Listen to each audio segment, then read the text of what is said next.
Olá, tudo bem? Eu espero que sim.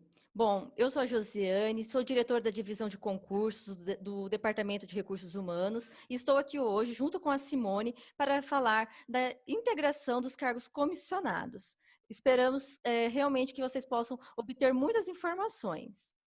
Olá, eu sou a Simone, né? Sou psicóloga no Departamento de Recursos Humanos e é com muito prazer que estou aqui com a Josi para a gente falar aí um pouquinho a respeito do que é do que é ter um cargo comissionado dentro da Prefeitura de Bauru.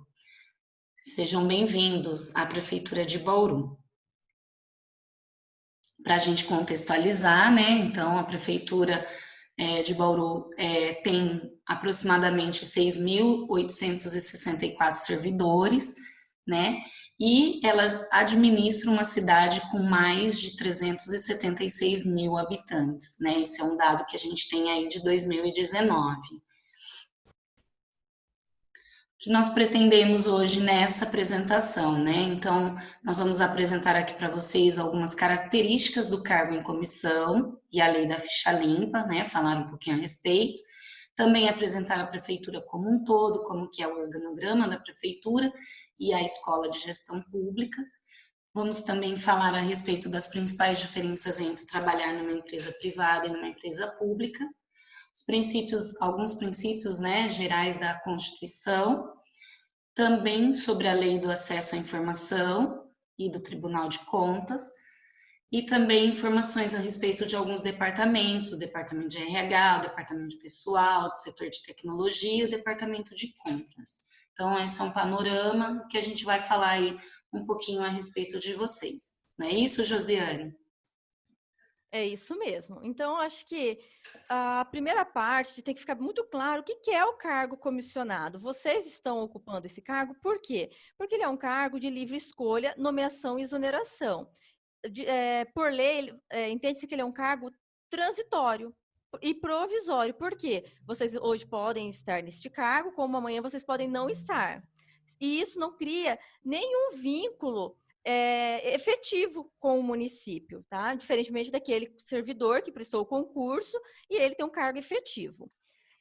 O princípio do cargo comissionado, ele está na Lei Municipal 3373 de 1991, no artigo 7º, além de estar também presente no artigo 37 da Constituição Federal. É um cargo que é de indicação do prefeito, portanto, não há necessidade de prestar uma prova, um concurso.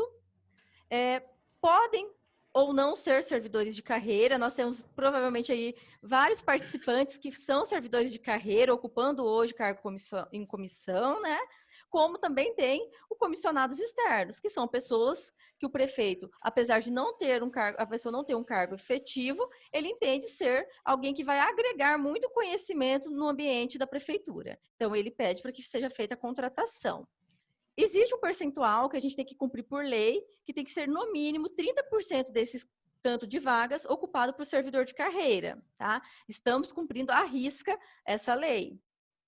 Outra questão, que se for um servidor, esse comissionado, ele tem o regime previdenciário próprio, que é a FUNPREV. Ele não perde o regime estatutário.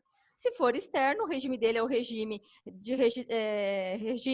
de previdência privada, geral, né, na verdade, é RPG, e ele é regime CLT, ele recolhe INSS. Então, a maior diferença entre os cargos comissionados e os efetivos é o regime de previdência. Um é próprio, que é a FUNPREV, aqui em Bauru, e o outro é o INSS, que é o regime CLT.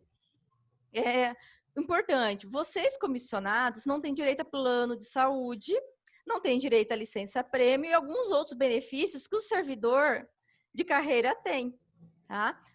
Até porque é preciso ter uma distinção, né? Porque o servidor de carreira, esses benefícios são previstos em lei. Para o comissionado, a lei não prevê.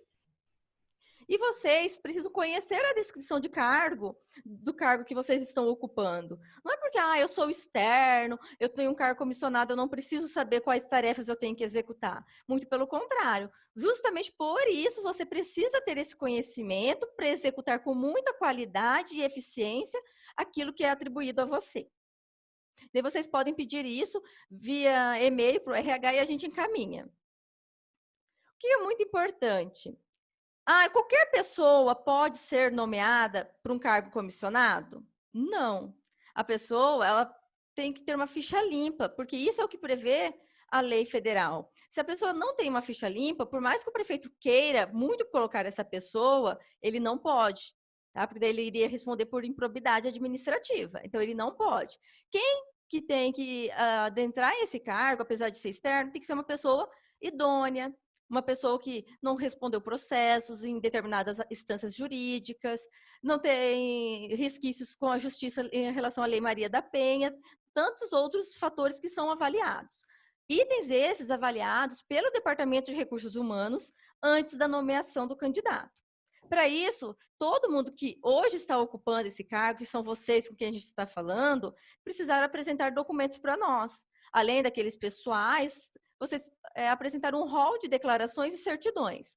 No caso, são elas: a declaração de ficha limpa, onde vocês declaram estar de acordo com as disposições da Lei 6179, o atestado de antecedentes criminais, que a gente pode ver se vocês respondem ou não, ou já responderam algum processo que impediria a entrada de vocês, a certidão de distribuição criminal, uma declaração de grau de parentesco, já que vocês não podem ter vínculo com prefeito, vice-prefeito, vereadores e secretários municipais. O que é muito importante, essa questão do parentesco não é algo, a prefeitura inventou, ou o RH que inventou. Na verdade, existe uma súmula vinculante número 13 do Supremo Tribunal Federal que visa impedir realmente isso, que cônjuges e parentes até terceiro grau de associação sejam nomeados para ocupar esses cargos. Por quê, gente? Para que realmente não exista a pessoalidade. Imagina, você que é parente do prefeito vai ter um cargo comissão. Todo mundo vai falar, ele pode não trabalhar, ele pode nem ir, que o prefeito nunca vai mandar ele embora. Então, assim, justamente para evitar esses comentários, para as pessoas não julgarem, ele está lá de favorzinho, existe essa súmula para ser cumprida, porque assim você garante que você está ali pela sua qualificação, pelo seu conhecimento e não por vínculos. Bom, além disso, vocês trouxeram para a gente a certidão de crimes eleitorais, vocês não podem ter cometido, não ter prestado contas de, caso tenha sido candidato em algum momento, né, para vereador ou para prefeito, você não pode ter ficado sem prestar as contas do eleitoral. A de quitação eleitoral, você tem que ter cumprido o seu papel como cidadão. A certidão negativa de contas julgadas irregulares pelo TCE, você já ocupou em determinado momento um cargo comissionado na Prefeitura de Bauru ou em qualquer outro ente. E você não, em algum ato seu, você não foi considerado regular pelo tribunal, você também não pode ocupar um cargo em comissão. Não pode ter sido condenado em razão da Lei Maria da Penha, né, que é em relação à questão da proteção à mulher, à agressão, né, à mulher. Se você responder um processo vinculado à agressão à mulher, você também não pode fazer parte do quadro comissionado. Isso é uma lei municipal que a gente tem que fazer cumprir. E a declaração de bens, porque ela está vinculada à questão do enriquecimento ilícito, que é a Lei 6429. Ou seja, você pode ter bens? Claro que pode. Você pode conquistar ao longo do tempo na prefeitura alguns bens? Pode. Mas existe um equilíbrio. Você não pode ter entrado tendo uma casa e um carro e sair de lá tendo 10 casas e 30 carros. Porque como que você conseguiu conquistar tudo isso em 4 anos, em 1 ano, em 6 meses? Então, é muito importante isso. E essa declaração de bens, ela é apresentada anualmente, tá? Porque anualmente a gente vai fazendo esse acompanhamento dos bens conquistados. Ok, e aí agora vamos conhecer um pouquinho, então, em relação à empresa que vocês estão ingressando, né? Vamos conhecer um pouquinho em relação à prefeitura. O que a prefeitura representa para o cidadão? Ela é o órgão, o segmento mais próximo dele. Então, normalmente, quando eu tenho alguma dificuldade, quando o cidadão tem alguma dificuldade, ele recorre-se às pessoas que trabalham na prefeitura. Você agora vai fazer parte dessa situação. Então, em algum momento, alguém pode perguntar algo a respeito da prefeitura e é importante que você, enquanto um cargo comissionado, enquanto um gestor, saiba onde obter e quais são as informações importantes para prestar para essas pessoas, né, para a população. Então, o nosso objetivo é identificar e solucionar problemas do dia a dia.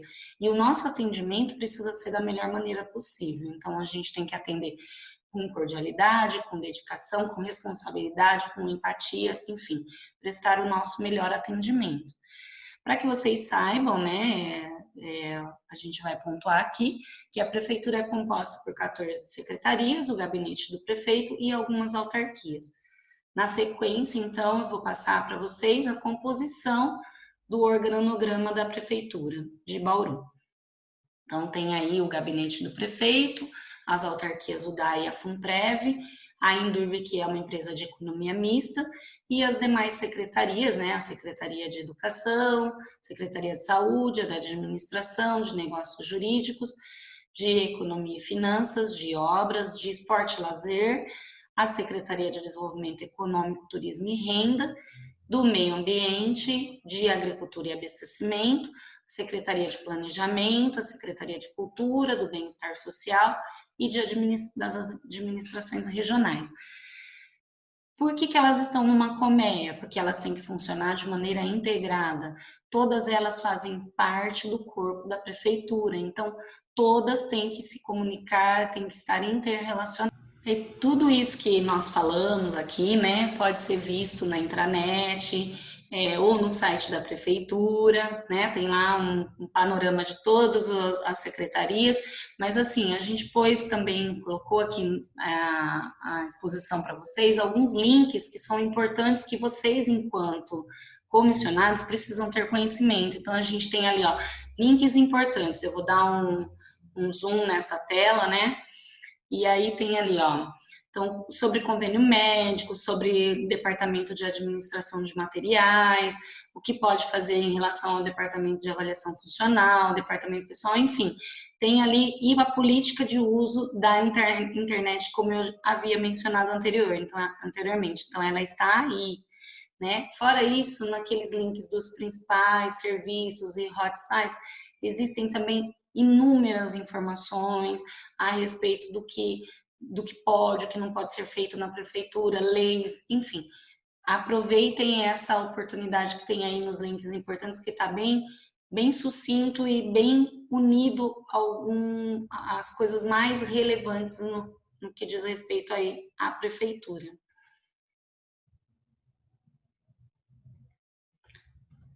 Então, eu vou falar aqui um pouquinho para vocês em relação às principais diferenças entre a administração privada e uma empresa pública, né?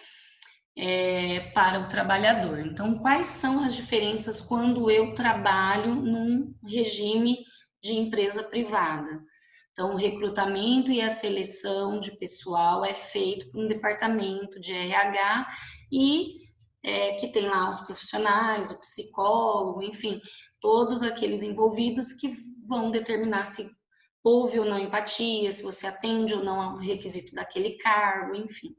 No caso da empresa pública, no caso da prefeitura, né? Então, o nosso servidor ele é selecionado como? Por meio de concurso público, por processo seletivo, ou no caso de vocês aí, pela indicação do gestor público, que daí são cargos comissionados, né? Em relação à empresa privada, temos aí os gerentes que obedecem o dono, né? No caso da empresa pública, a gente sempre atende aí as coligações políticas, então tudo está pautado na política. Em relação ao regime, o regime na empresa privada, como a gente já disse anteriormente, é baseado na CLT. Se não está na lei, pode fazer. Então, não está explícito na lei, mas mesmo assim eu posso fazer. No caso do nosso regime, né, o estatutário de quem está na empresa pública, se não está na lei, eu não posso fazer. Então, está escrito na lei? Ok. Não está? Não posso fazer. No caso da empresa privada, né, o interesse é o lucro. No nosso caso, numa empresa pública, nós temos o interesse público, então nosso é uma prestação de serviço com qualidade ao nosso público, né, aos nossos contribuintes. E aí mais algumas distinções. Então, a demissão numa empresa privada, ela é feita de forma direta, né? Então, o chefe, o dono, enfim, alguém lá não gostou do seu trabalho, faz a demissão direta, não há processos administrativos. No caso de uma empresa privada, pública, a demissão é feita por exoneração através de um processo administrativo que contempla ampla defesa. Então, eu posso ou não ter feito aquilo e eu posso me defender em relação àquilo. Tudo é repassado para a corregedoria e a gente tem lá poder de nos defender. Em relação aos atos numa empresa privada, então os atos não são públicos. O dono da empresa não quer mostrar para ninguém se ele teve lucro, se ele não teve, se ele teve prejuízo ou não teve na sua empresa. No caso da empresa pública, nossos atos, todos os atos, têm que ser dado publicidade, né? E é feito, como eu já disse anteriormente, através do Diário Oficial. No caso da empresa privada, é o regime previdenciário do INSS, como eu já disse anteriormente, é o regime geral, né? Na empresa pública, o regime previdenciário é um regime próprio. No caso de Bauru, é regido pela FUNPREV. Existem outras prefeituras que têm outros regimes próprios ou que às vezes ainda usam o regime geral. E algumas outras diferenças ainda para o servidor público é que nós não recebemos FGTS enquanto servidores, né? Temos direito à licença prêmio a cada 5 anos de efetivo exercício em contrapartida. E também, né, para vocês aí do cargo em comissão, é preciso sempre manter em controle que o desvio de função não é permitido. Também eu gosto de destacar que vocês, né, enquanto comissionados, se forem externos, vão ter direito sim ao FGTS e vão ter o recolhimento do INSS por não fazer parte do nosso regime próprio da FUNPREV. Então, o que é muito importante?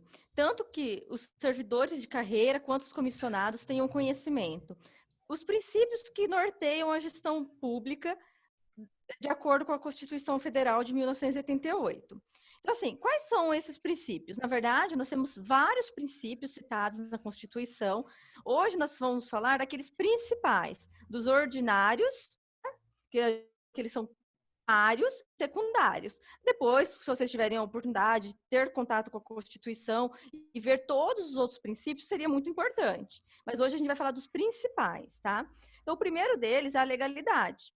Ou seja, na administração pública, tudo que não está permitido é proibido. Então, assim, se não está na lei que eu posso fazer isso, eu não posso. Se está na lei que eu posso, eu posso. Tá? Diferente do que a empresa privada, como a Simone mesmo falou. Não está na lei, nada me impede de fazer.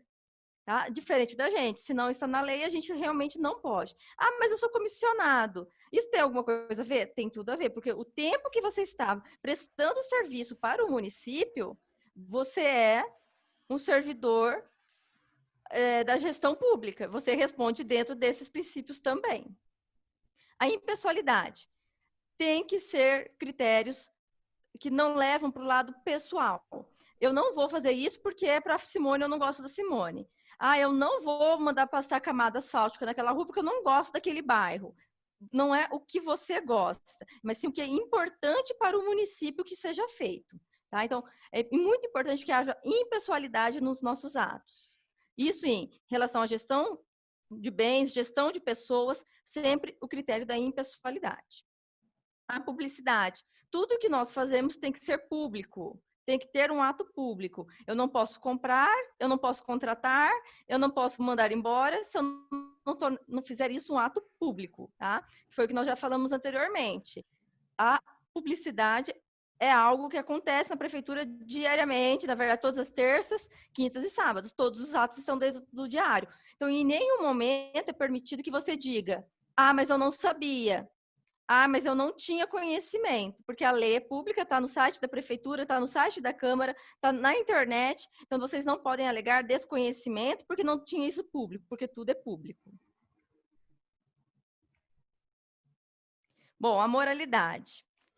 Opa. A moralidade ela é ligada ao dever do administrador. Quando a gente fala administrador aqui, a gente está falando qualquer pessoa que presta o serviço no órgão público, não é apenas de cumprir a lei, mas de cumprir ela da melhor forma para obter o melhor resultado. tá? Então, aqui entra a questão que a gente fala que é ilegal e moral, que é legal, mas é imoral. Ah, tá na lei que eu posso fazer camada asfáltica. Maravilha, tá? É legal? É um ato legal. Mas é moral eu fazer a camada asfáltica só no bairro em que eu moro ou que meus familiares moram? Não, isso é imoral. O que é muito mais, vamos pensar assim, muito mais moral? Qual o bairro que realmente necessita dessa camada asfáltica? Qual o bairro que as pessoas estão passando por muita dificuldade quando chovem? Então, isso é a moralidade. Então, eu vou fazer algo que está além da legalidade, porque ela vai muito além da legalidade, ela ainda atende à moralidade. Eu não vou atender uma necessidade minha ou de um conhecido, eu vou atender a necessidade de um bairro todo. Então, a moralidade é um dos princípios que a gente tem que ficar muito atento, porque a gente não pode prevalecer pelo interesse pessoal, e sim o interesse público. O interesse público é sempre o quê? Atingir o maior número de pessoas possível, beneficiar o maior número de pessoas possíveis, tá? Então, lembrem disso. Além de fazer algo que é legal, você também precisa pensar na questão da moralidade. A eficiência, gente, é obter o melhor resultado com o uso racional dos meios. É lógico que a gente sabe, se a gente tem muito material, dá para a gente fazer muita coisa. Mas será que porque eu tenho pouco material eu não posso fazer? Ou será que eu não posso fazer a mesma coisa usando um pouco menos de recurso? Sem deixar de lado, claro, a qualidade, a eficiência, a eficácia.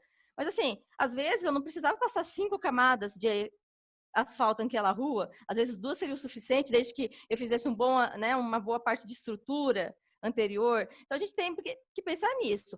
A eficiência é fazer, não é deixar de fazer, é fazer, mas fazendo um bom uso dos recursos existentes, tá? Lembrando que nós estamos numa administração pública que neste ano e provavelmente os próximos anos vai passar por uma escassez financeira devido a todos os impactos econômicos que o nosso país vai sofrer.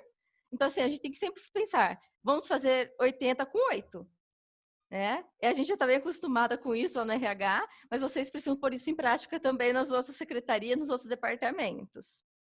A supremacia do interesse público. O que é a supremacia do interesse público? Gente, é aquilo que eu comentei. O interesse público ele tem que prevalecer o interesse individual pessoal. Então, assim, sempre pondere isso. Se eu for fazer isso, eu vou atingir quantas pessoas e vou atingir quantos? Quem está sendo beneficiado se eu fizer o A e se eu fizer o B? Então, a supremacia do interesse público é o que prevalece é sempre o interesse público, nunca o individual, tá? Isso, gente, é um ato legal, tá ligado diretamente à questão da legalidade, a lei prevê isso. Então, se eu não cumprir isso, eu estou descumprindo a legalidade também. Olha como que um ato leva a outro. Então, se você burlar ou não cumprir um dos princípios, você acaba ferindo o outro, tá? A presunção da legitimidade, gente, todo ato é legítimo, tá? Tudo é legal até que se prove o contrário. Então, assim, eu troquei um funcionário de local. É legal? É um ato legal até que ele prove que eu agi impulsionado por uma questão pessoal, porque eu não gosto dele. Daí, eu estou cometendo uma ilegalidade. Mas se não for provado isso, ou até ele não questionar isso, eu estou dentro da legalidade, da legitimidade. Então, meu ato foi legítimo, tá? Então, o que é isso? É o direito da gente se defender. Quando vocês falarem para um funcionário assim, vou mandar você para a corregedoria, porque você tem que ser punido. Talvez ele nem seja punido, se ele provar que não houve má fé, que não houve a intenção daquele ato, que ele não causou aquele ato. Então, a legitimidade, ela existe até que se prove o contrário, tá? A finalidade é o princípio que toda atuação do administrador público se destina a atender o interesse público e garantir a observância das finalidades institucionais por parte das entidades da administração indireta. Bom, o que quer dizer isso? A gente não está falando só de prefeitura, a gente está falando das outras entidades indiretas.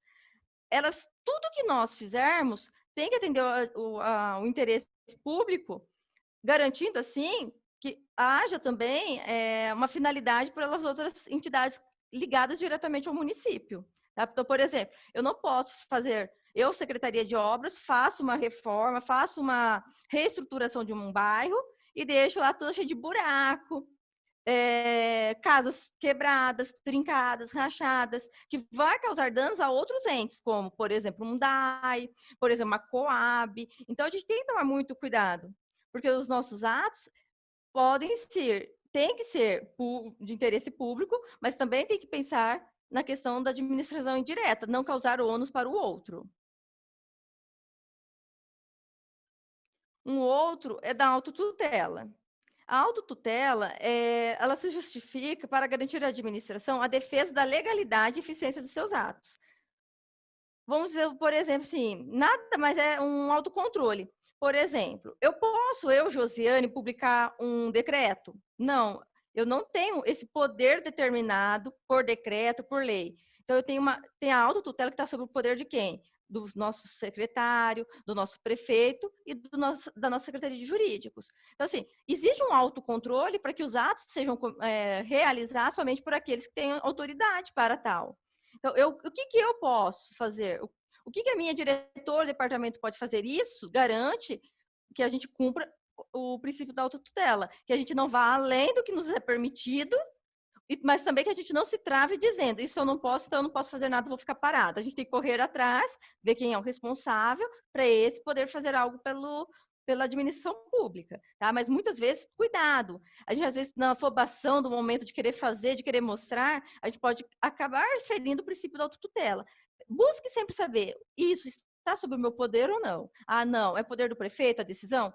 Vou levar até o prefeito, tá? Mas é muito importante, porque isso gera um controle sobre os atos. Então, o que eu posso, eu faço, o que eu não posso, eu não faço, e passo para aquele que é responsável. A continuidade do serviço público. O que é isso, gente? Eu não posso, de forma alguma, como gestor público, dar início a uma atividade e, do nada, ela ser suspensa, parada e ficar pela metade. Isso representa falta de gestão, mau uso do recurso público. Então, assim, é preciso muito, vamos dizer assim, um gerenciamento muito grande. Você tem um convênio com uma entidade X, esse convênio vai vencer. 6 meses antes, já começa a ver os procedimentos, ou para renovar, ou para fazer uma nova licitação, firmar um novo convênio. Porque o serviço parado pela metade não é saudável para uma administração pública. A gente está falando de vários tipos de serviços, tá? Assim como, pensa numa obra, estamos construindo uma obra significativa para o município. A empresa do nada para.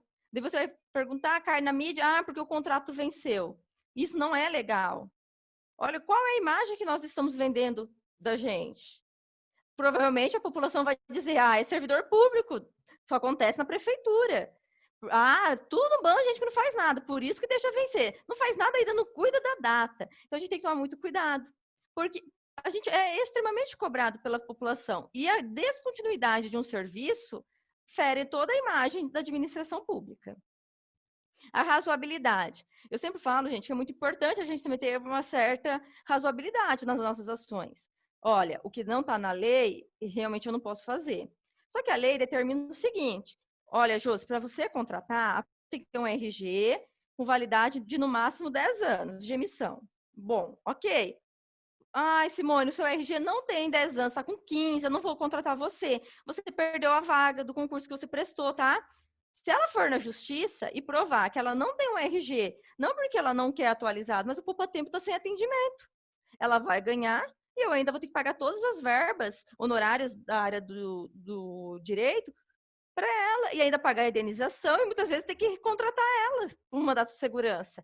Foi bom para o órgão público isso? Não. Então, por quê? Porque eu tinha que ter uma razoabilidade naquele momento. Bom, ela não tem, porque o poupa-tempo está fechado. Bom, o que eu posso fazer? Juridicamente, eu sou orientada a que ela preencha uma declaração de responsabilidade. Em assim que os serviços retornarem, ela me apresentar. E não me apresentando, a sua exoneração vai ser publicada. Bom, houve um princípio da razoabilidade. Mas você não feriu a legalidade? Não, porque ela vai cumprir essa legalidade posterior ao o retorno de um órgão público. Um órgão público fechado, ele não pode causar danos ao cidadão. Então, é muito importante isso. A gente tem que ser razoável. Isso não quer dizer, gente, que a gente tem que ser flexível para tudo. Fala que tem que ter convênio, mas não pode não ter convênio? Não. Tá? Por isso é muito importante. Todas as situações que você entender que é possível dar continuidade naquilo, sem cumprir na totalidade que está na lei, você manda para o jurídico vai te falar se você pode ou não fazer aquele ato. Tá? Se você vai estar ferindo o princípio da legalidade ou não. Porque caso futuramente cause algum prejuízo para você, você tem um respaldo. Olha, eu fiz mediante uma determinação, eu fiz mediante uma análise jurídica, eu fiz mediante isso, e não meramente porque eu achei que era razoável, tá? Então, tem que ter muito cuidado com isso, porque às vezes ser muito razoável nos leva a cometer atos ilícitos. Então, vamos pensar assim, não vou conseguir cumprir na totalidade aquilo que a lei me pede, vou falar o que eu penso ser possível e pedir para que o jurídico faça a sua manifestação. Bom, o que é muito importante, e eu sempre falo isso em especial para os servidores comissionados, tá? Nós somos fiscalizados por um Tribunal de Contas do Estado. No nosso caso, é a UR3, lá de Araraquara, que nos fiscaliza, né? Temos fiscalizações mensais, bimestrais, quadrimestrais, semestrais e anuais, tá?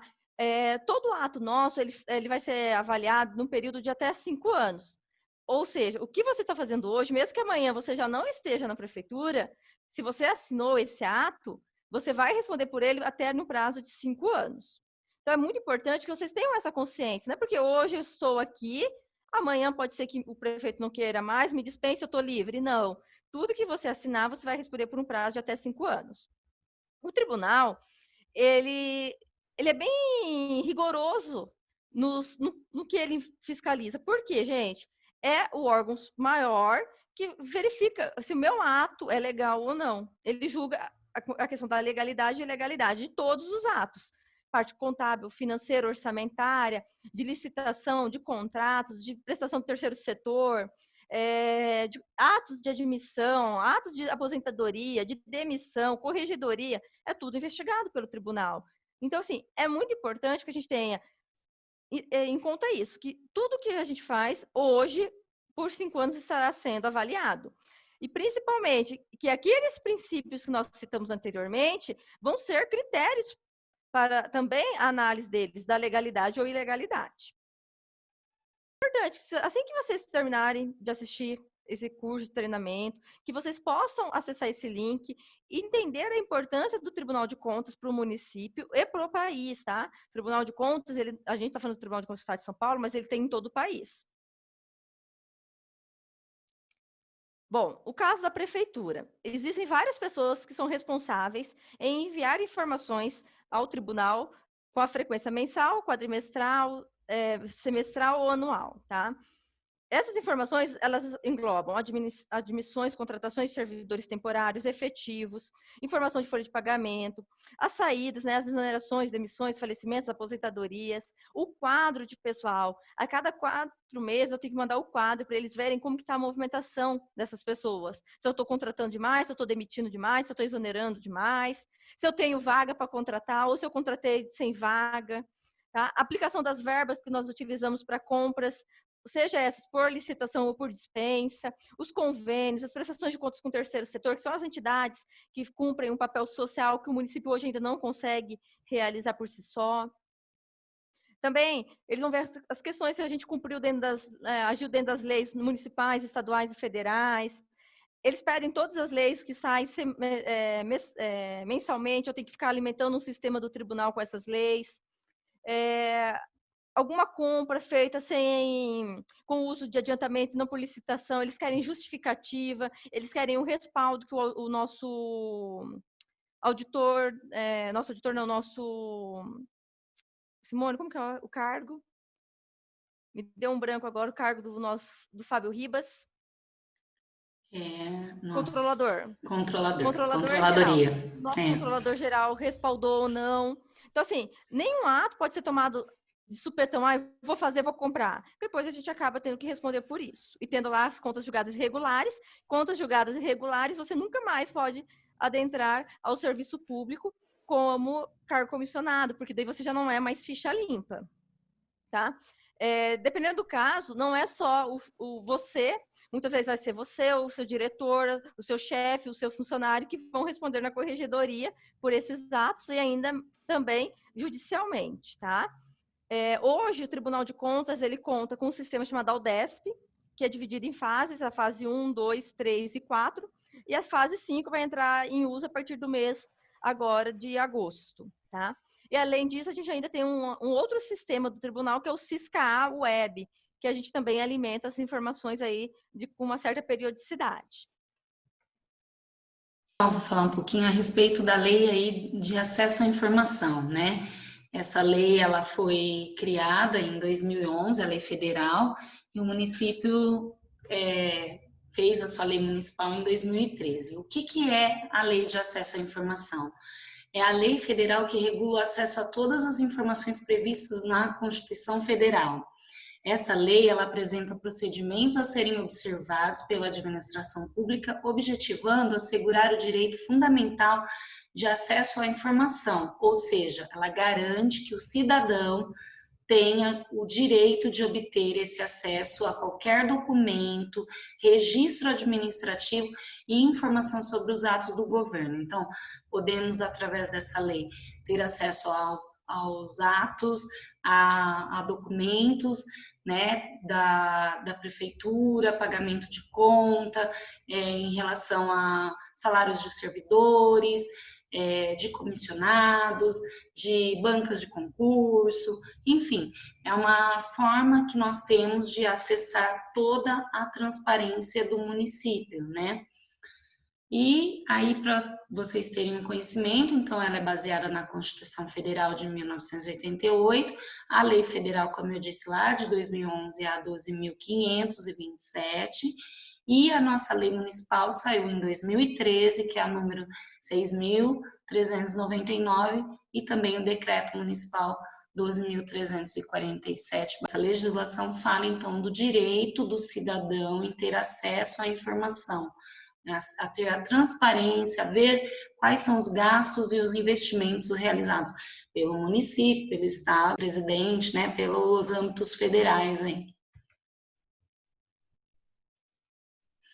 Daí, assim, outras legislações importantes é a legislação que está lá na Constituição referente à administração pública a partir do artigo 37.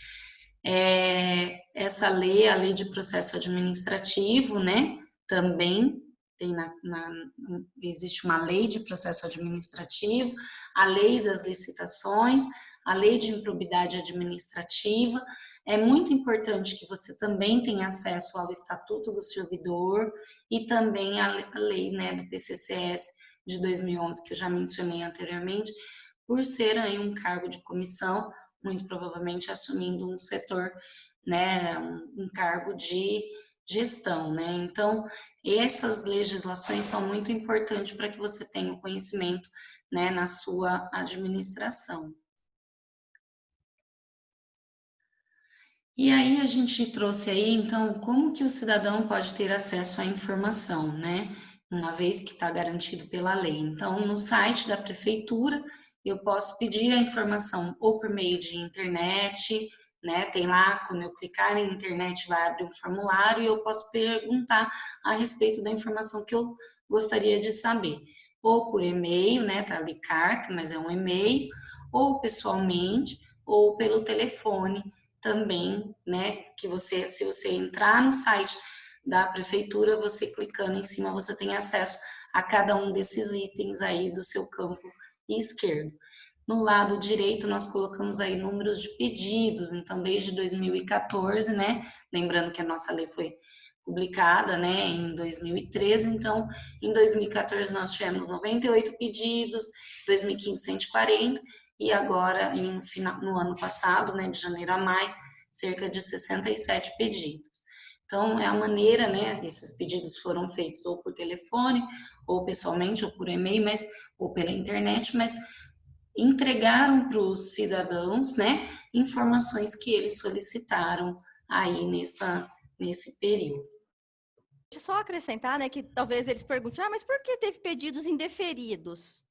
Gente, porque assim, a lei de acesso à informação, ela é muito clara. Você não pode ir para o lado pessoal. Então, vamos dar um exemplo. Tem um cidadão que ele não gosta da pessoa X que trabalha no setor Y. Então, ele fica todo o tempo falando assim, eu quero saber o que a pessoa X fez na segunda-feira. Eu quero saber o salário da pessoa X, quantas horas essa pessoa X fez. Isso não é passado não é deferido. Por quê? Porque existe já um parecer jurídico dizendo que o acesso à informação ele não pode ter caráter pessoal.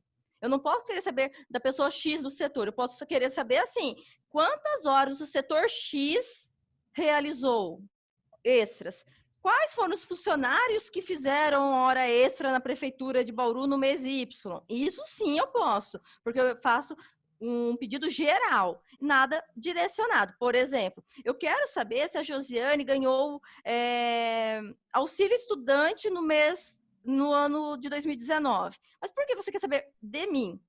Você pode sim requerer. Eu quero saber quantas ajudas de custo estudante foram pagas no ano de 2019 e quem foram os funcionários contemplados. Em relação à ouvidoria, né? Esse é um canal que a gente tem acompanhado bem de pertinho, principalmente agora nesse período da pandemia, ele tem sido muito utilizado porque é um caminho que o cidadão pode fazer sua manifestação, fazer sua queixa, fazer sua denúncia, reclamar, enfim, é um canal, né? Um canal que ouve a população, que tem o objetivo de ser o quê? A voz do cidadão, junto ao governo municipal, permitindo o quê? Que ele participe da gestão pública, que ele sinta-se envolvido nesse processo da gestão do município, né? Então, é um canal aberto. Como é que eu posso ter acesso a esse canal? O site, né, no www.bauru.sp.gov.br/ouvidoria. E aí é importante, né, vocês que estão entrando agora com um cargo comissionado, a gente imagina que é muito importante que vocês consigam vencer o paradigma, porque funcionário público, servidor público já tem, como nós já dissemos durante todo o treinamento, o estigma de que não trabalhamos, né? Que levamos com a barriga, que, olha, tá vendo, tem que ser servidor mesmo. E aí, quando comissionado, ainda o peso fica maior. Traz esse paradigma mesmo, esse ranço de que tá ali por indicação e não por merecimento, por competência. Então, a gente sabe que realmente tem um lado político, mas normalmente quando os gestores escolhem os cargos comissionados, são também pautados na sua competência, na sua capacidade de realizar aquela tarefa em específico, na formação, enfim. Então, você não prestou o concurso, mas pode nos ajudar. Pode nos ajudar como? A mudar esse paradigma, né? A não permitir que o estereótipo do servidor público continue perpetuando. Então, fazendo o quê? Cumprindo as regras do servidor, passando seu ponto, usando o crachá, cumprindo o horário, se apresentando de uma forma que demonstre sua responsabilidade, a sua competência, né? Se não, sendo humilde, se não souber fazer determinado, porque às vezes tem uma formação, mas vai para um setor que não tem o conhecimento.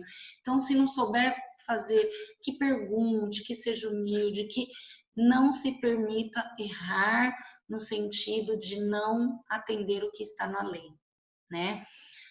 Eu acrescentaria aí, né, fazer uma boa gestão de pessoas. Isso. Porque não é porque você é externo que você vai chegar, vai falar, eu quero que faça assim, assim, assado. Busque conhecer como que funciona o seu departamento, busque conhecer os seus colaboradores, crie com eles laços de profissionalismo. A gente não fala de amizade, a gente fala de profissionalismo. Sim. Compreenda o que cada um faz, qual é a competência, o desenvolvimento de cada um, as dificuldades da sua equipe. A gente sempre fala assim, ande ao lado deles, né? Para que você se sinta parte da equipe, eles sintam que você se sente parte dessa equipe. Valorize eles, deixe eles participar das atividades promovidas pela escola de gestão. Isso. Oferte a eles informações. Quando você receber um material importante, uma informação importante, repasse para eles. Porque, assim, você, além de ser um diretor de departamento, um assessor, ou qualquer outro cargo em comissão que você possa ocupar, você tem que pensar o seguinte, você tem pessoas que estão dependendo da sua atitude, da sua ação. Então, que você haja movido em prol das pessoas, tá? Então, assim, nunca esqueça isso, que você nunca vai trabalhar sozinho, por mais que você tenha uma sala em que você possa ficar trancado lá, você vai precisar de outras pessoas produzindo, outras pessoas pesquisando, pondo a mão na massa, executando. Então, assim, entenda que você nunca está sozinho, que você precisa dessas pessoas constantemente motivadas. E a gente fala que motivação não é só financeiro. Muitas vezes, muito obrigada, parabéns pelo serviço realizado. Olha, eu fiz um curso, achei muito bacana, queria indicar para vocês. Olha, eu consegui um curso especial para vocês lá pela EGP, eu gostaria que todos fizessem, eu quero a presença de vocês. Isso também motiva. É estar lado a lado, como você disse, né? É caminhar Exatamente. juntos, é caminhar de mãos dadas, rumo ao mesmo propósito, né? Rumo ao mesmo caminho. E aí, assim, um outro ponto que a gente não pode deixar no nosso trabalho de lado é a ética, né? Então, a gente sempre costuma dizer que a ética é aquilo que norteia a nossa conduta humana, é distinguir entre o que é certo e o que é errado. Se cumprimos, né, se conseguimos cumprir tudo aquilo que está dentro da lei, dos princípios que nós mencionamos agora em relação à legalidade, à impessoalidade, enfim, né, a moralidade. Então, se tudo isso a gente conseguir cumprir, nós vamos também conseguir ter a nossa ética pessoal e profissional equilibrada, né? Então, tudo tem que agir de forma harmônica. Eu não posso, por exemplo, vivenciar aquilo que é o meu interesse privado, o meu interesse particular, não pode sobrepor o meu interesse público. O público, como nós já dissemos anteriormente, tem que vir à frente. Então, eu não posso usar o meu local de trabalho para fazer as minhas coisas particulares, eu não posso usar o meu local de trabalho para fazer coisas que não tenham a ver com meu exercício da minha profissão, que não tenham a ver com as minhas tarefas ali pré-determinadas. Isso é ser ético, isso é ser uma pessoa que não vai prejudicar o andamento do trabalho, né, Josi? É isso mesmo. E a gente sempre fala, né, Si, que é muito importante não ser ético só na frente dos outros, mas ser ético com a Isso, gente. Então, pensa assim, se eu sou um engenheiro, estou no cargo de comissão, eu posso desenvolver um projeto particular no meu horário de trabalho? Não, porque eu não estou ganhando para ser engenheiro naquele momento. Naquele momento, eu estou ganhando para ser um diretor do departamento da Secretaria X. Naquele momento, eu estou ganhando para ser um assessor da Secretaria Y. Eu não fui contratado para ser um engenheiro ali. Por mais que eu tenha que usar meu conhecimento de engenharia, ali eu não posso fazer nada particular. Ali eu não posso atender meus clientes, porque ali eu estou para atender a população, os meus colaboradores, e não o meu cliente particular, não a minha família. Então a gente tem que tomar muito cuidado, saber separar realmente o pessoal do profissional e o profissional externo do profissional público. Porque as pessoas têm exatamente. o hábito de confundir muito. E é uma das reclamações que a gente recebe muito do servidor. Então a gente precisa, assim, realmente ser ético com a equipe, com as pessoas, mas com a gente. Exatamente. O principal, a Josi falou aí, a gente precisa ser ético consigo mesmo. E aí, enquanto gestores, né, a gente não pode esquecer que o impacto do nosso exemplo deixa marca nas pessoas. Então, muito provavelmente, como a gente disse, nós vamos estar andando de mãos dadas com a nossa equipe, um lado a lado do outro, fazendo o todo, né, por um bem maior.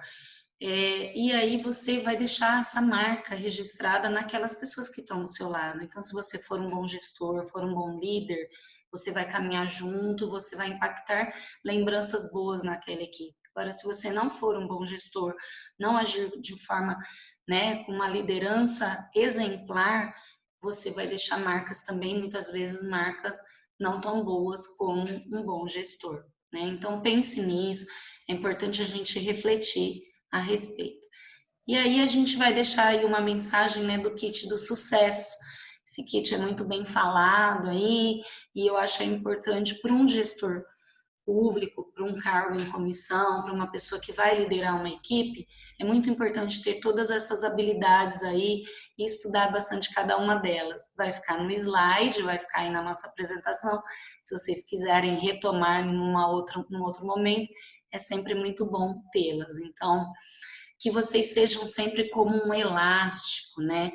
Que você seja sempre flexível para resolver problemas com seriedade, serenidade, compreensão e tolerância, né? Então, em relação à sua equipe, haja com flexibilidade, serenidade, compreenda as situações e seja tolerante. Tudo, é claro, se estiver dentro da legalidade, né?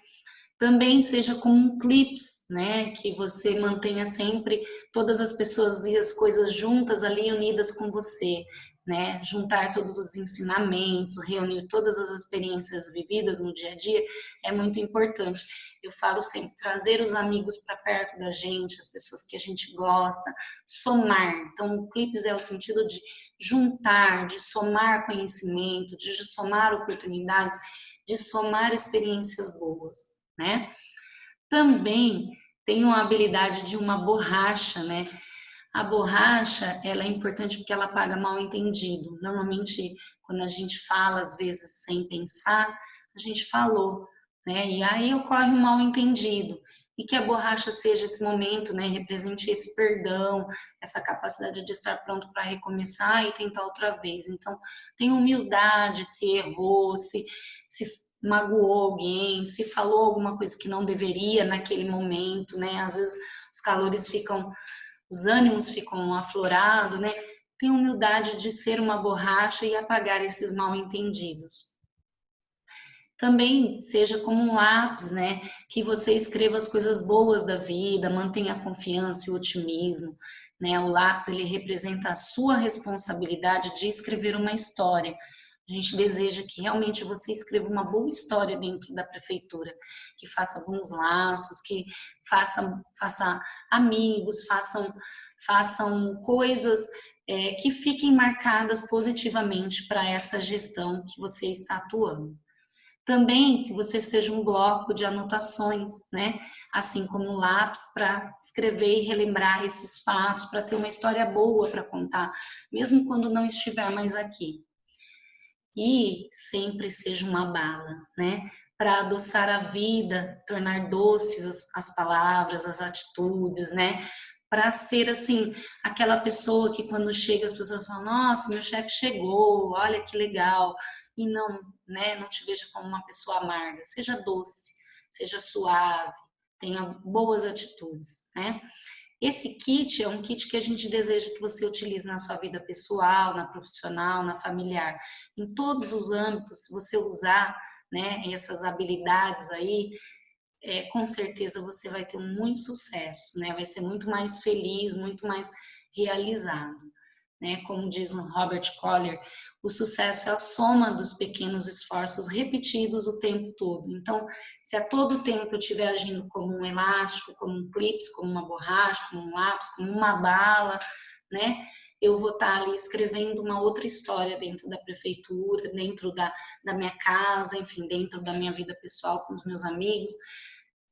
Eu vou ser uma pessoa melhor. E é isso que nós desejamos para você, que você tenha muito sucesso, muita felicidade nesse novo cargo. Se precisar de alguma coisa, né, Josi? Nós estamos lá no RH, né, na Praça das Cerejeiras, no Mesmo em segundo tempo de andar. Covid, nós estamos com a E equipe reduzida, mas nós estamos lá, dando todo o apoio. A gente prefere hoje, neste momento, dar o apoio via telefone, via e-mail, mas em último caso, se precisar desse apoio presencial, nós também estamos lá com a nossa equipe.